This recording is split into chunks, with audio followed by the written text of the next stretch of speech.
जी, cipher case ख़त्म और सज़ाएँ ख़त्म करने के हवाले से इस वक्त सलमान सफदर साहब बाहर आ रहे हैं। आज इम्पॉर्टेंट केस की समाअत हुई है। सलमान सफदर साहब बताइएगा, आज अटॉर्नी जनरल को तलब किया गया था, क्या कुछ अंदर हुआ, क्या डेवलपमेंट हुई है, क्या अच्छी खबर पीटीआई कारकुनान के लिए अंदर से आ रही है?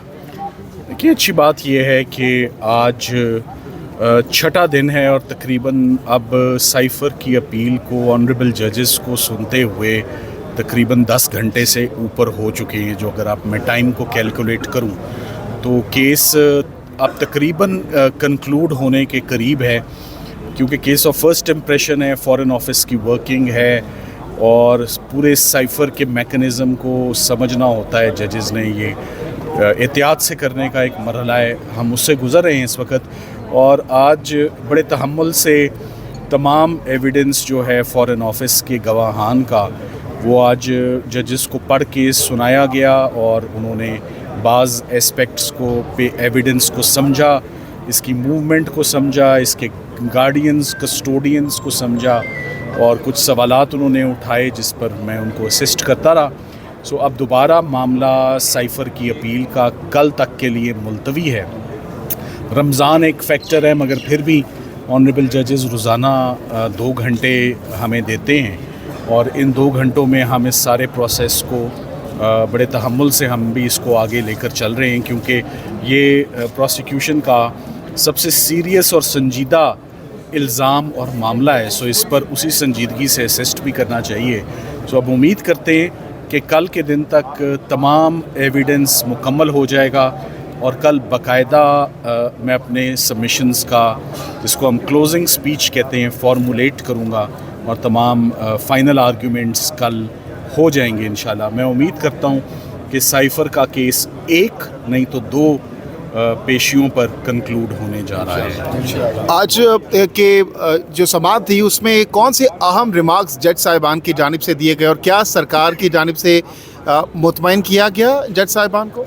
देखिए, एक तो आज एडवोकेट जनरल ऑफिस आज नहीं मौजूद था। जेल अथॉरिटीज़ से कुछ रिपोर्ट्स तलब की हुई थी उन्होंने, आज वो भी नहीं आई थी, जिस पर जजेस ने they were not too happy with it कि वो टाइमली क्यों नहीं मौजूद थे, जबकि एक इतना इम्पॉर्टेंट केस जो है वो सुना जा रहा है इस वक्त। मगर साथ ही साथ में जो वर्किंग है इस सारे प्रोसेस की, बाहर से मैसेज आने की, यहाँ रिसीव करने की, उसकी कॉपियाँ बनने की, उसके इंचार्ज, उसके कस्टोडियंस, ये कैसे सारा प्रोसेस होता है, किस हद तक डॉक्यूमेंट शेयर होता है, क्या टाइम लाइन्स हैं, कब दी जाती है, कब वापस आती है।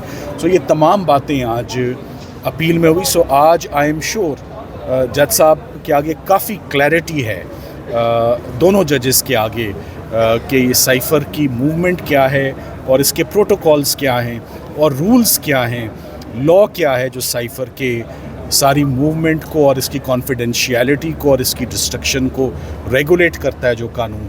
आज उस पर काफ़ी मावनत जो है वो हमने जजेस को दी। सो वंस अगेन मामला सब जुडिस है, मामला इस वक्त नियरिंग इट्स कंक्लूजन है, मामला नियरिंग इट्स लॉजिकल कंक्लूजन है। हम उम्मीद करते हैं कि the arguments will find favour और both the appellants will be honourably acquitted from the charges. इंशाल्लाह ये फाइनल आर्ग्यूमेंट्स हम करने वाले हैं। Thank you. अगर एक्विटेड नहीं होता तो उसके बाद आपके पास क्या ऑप्शंस होंगे? मैंने उस ऑप्शन के मुतल्लिक ना सोचा है, ना मेरे ज़हन में आती है एक्विटल, आउट ऑफ क्वेश्चन। लेकिन क्या सोचना नहीं चाहिए, क्योंकि कुछ भी हो सकता है अदालत की जानिब से? ऐसा कभी नहीं सोचता, that's not my way of thinking. This is a case of acquittal and there will be acquittal. वैसे जिस तरह लग रहा है, जिन टेक्निकलिटीज़ पे खेला जा रहा है, उससे तो वही रिमांड बैक के चांसेस लग रहे हैं। मुझे ये लगता है आप जब भी मुझसे सवाल पूछते हैं, आप रिमांड के ऊपर सवाल पूछते हैं, जब मैं आपको एक बात बता देता हूँ, देखिए, जब एक अपील को सुनते हुए इतने दिन हो चुके होते हैं, ये हरगिज़ रिमांड की तरफ नहीं जा रहा। आपका सवाल हमेशा रिमांड की तरफ आप ले जाना चाहते हैं और कोई नहीं जा रहा, बस सिर्फ एक मामला ये है कि हमें माजी में देखा है, बल्ले का निशान अदालतें ऐसे ही कर रही हैं जिसका नुकसान पार्टी को हो रहा है। मैं समझता हूँ कि बहुत अच्छा एडजुडिकेट कर रहे हैं दोनों जजेस और हम भी एहतियात से चल रहे हैं। सो इंशाल्लाह अच्छा, हमारे सवालों से नई राहें खुले।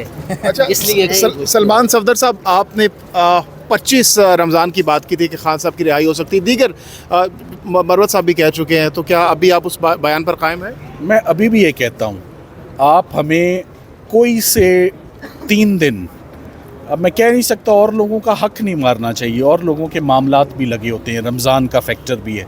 ये भी बात मैं अप्रिशिएट करता हूँ कि रमज़ान में क्या टाइम हो गया है, 4:05 4:05 तक जजेस ने केस सुना। हम सिर्फ शुक्रिया अदा कर सकते हैं उनका।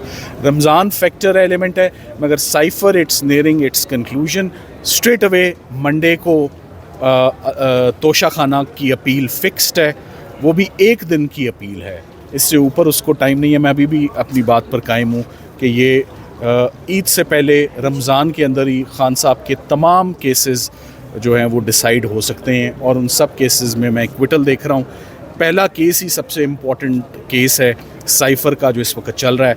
मैं हमेशा कहता हूँ जो साइफ़र में होगा वही बाकी केसेस में होगा। Thank you. ठीक है। हाई कोर्ट नादिया, का मौसम आप बदलने वाला क्या कह है रही हैं? और हाँ। हाई कोर्ट का मौसम बदलने वाला है और इमरान खान जमानत से बनी गाला वापस आने वाले हैं इंशाल्लाह। वाकई ऐसा होने जा रहा हाँ, है? क्योंकि आज भी अगर आप देखें तो जजेस के जो कमेंट्स थे वो बहुत स्ट्रांगली थे, और वो ये थे कि एक ऐसा साइफर केस जिसका पता ही नहीं है कि वो कहाँ पर है, और फिर आज उसकी कॉपी और सुपर कॉपी की बात हो रही है, और वो कहते हैं कि जो ओरिजिनल है वो ईमेल में मौजूद है।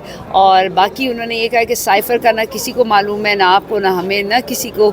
तो फिर उस पर सज़ा जो है इतने सालों की जो दी गई है, तो उससे अंदाज़ा होता है। और आप अगर केसेस सुने फ्रॉम स्टार्ट, यानी ये आप ठीक है, केसेस के हवाले से तो हम जान चुके हैं। अच्छा नहीं, बात सुने, स्पेशली पता लग रहा है, जो आप मेरे वर्ड्स याद रखें, मैं हमेशा आपको बताती हूँ कि हाई कोर्ट का मौसम बदलने वाला है, और आप फैसला कैसे, भी इमरान खान और शाह महमूद के हक में आने वाला अच्छा है। ये बताएं, चले फैसला तो बकौल आपके हक में आने वाला है, तैयारियां नहीं, क्या अदालत हैं? के बकौल। तैयारियां क्या हैं? कैसा इस्तकबाल करेंगे खान साहब के लिए जब बाहर आएंगे, तो किस तरीके से उनको वेलकम करेंगे आप? डेफिनेटली हम वो होंगे जो अडयाला जेल से उनको लेंगे, और मैं आई बिलीव, मुझे मालूम है कि मैं सबसे पहले खान साहब को मिलने वाले लोगों में से होंगी और ले जाने वाले। गिफ्ट तैयार किए उनके लिए? खान साहब, मैं खान साहब का गिफ्ट हूँ, खान साहब मेरे गिफ्ट हैं। सो मैंने ये अपने कौम से वादा किया है कि इंशाल्लाह अगर मेरी ज़िंदगी रही और अल्लाह ने मुझे इसी इस्तकामत में रखा, तो मैंने इमरान खान को इसी अडयाला जेल से बनी गाला लेकर आना है, और मेरी पाकिस्तानी आवाम ने बनी गाला से उनको कौमी असम्बली और फिर PM हाउस में एज अ PM लेकर आना है। ये वादा मेरी आवाम का है। तो तस्बीह संभाल के रखिए आप। तस्बीह इंशाल्लाह जिस दिन अगर हमारा ओथ ले लिया गया, जो हमारी रिज़र्व सीट में मेरा है उसका है, तो डेफिनेटली तस्बीह वहाँ से जो है वो मैं वहाँ सबसे पहले वहाँ ही लेके जाऊँगी। सब कहते हैं आप हाई कोर्ट में लेकर आया करें, लेकिन उसको फ्रेम भी किया आपने? नहीं वो उसको मतलब मैं घर में ज़रूर उसको पढ़ती हूँ, और लेकिन मैं बाहर लाऊंगी या असेंबली में, और या जिस दिन खान साहब बाहर आएंगे। बहुत बहुत शुक्रिया, बहुत बहुत शुक्रिया।